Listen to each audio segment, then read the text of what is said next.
जय जगन्नाथ सांग माने आज मु गोटे कथा कहवाई चाहूँगी। शास्त्र रे लेखा अच्छी जेतेबेले रावण मरिबा टाइम रे जेतेबेले प्रभु श्रीराम भ्राता लक्ष्मण को कहिथिले जे किछि शिक्षा नहीं आस ब्रह्मांडर ज्ञानी रावण तांकोटो किछि शिक्षा लाभ कर। लक्ष्मण कहिथिले एई मरण टाइम रे मु कौन शिक्षा नेबी भ्राता। सेतेले रामचंद्र कहिथिले जो भी शिक्षा से देबे एटा काल काल को जस ही रहिबो।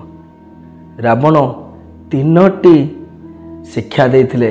प्रथम शिक्षा रहितला शत्रु को केबे कमजोर भाबिबनी, कारण सी तुच्छ बानर भाभी शत्रु को भाविला जे ये बहुत कमजोर, आज ता लंकापुर ध्वंस करदेला।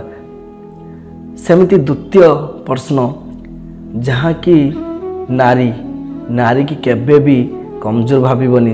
दरकार पड़े सी नारी काली रूप भी नहीं पारे, माँ रूप भी नहीं पारे, आ झील भी रूप नहीं पारे, किंतु सी सती सावित्री थिले बेली मु ता हाथ धरती। आज नारी पाई मो लंकापुर उजड़ी गला। आउ शेष रे 3 नंबर क्वेश्चन जहाँ कि एटा हूँ महत्वपूर्ण। जिते ब्रह्माटू मु अमरर बर पाई सेतेबेले मो मरिबार कारण मो भ्रात को कही। से निजर लोक को केबे भी तुम निजर गुप्त कथा कहबनी जहाँ कि तुम मरणर कारण हम। से मो भाई की कही बोली आज विभीषण पाई मोर आज जीवन गला।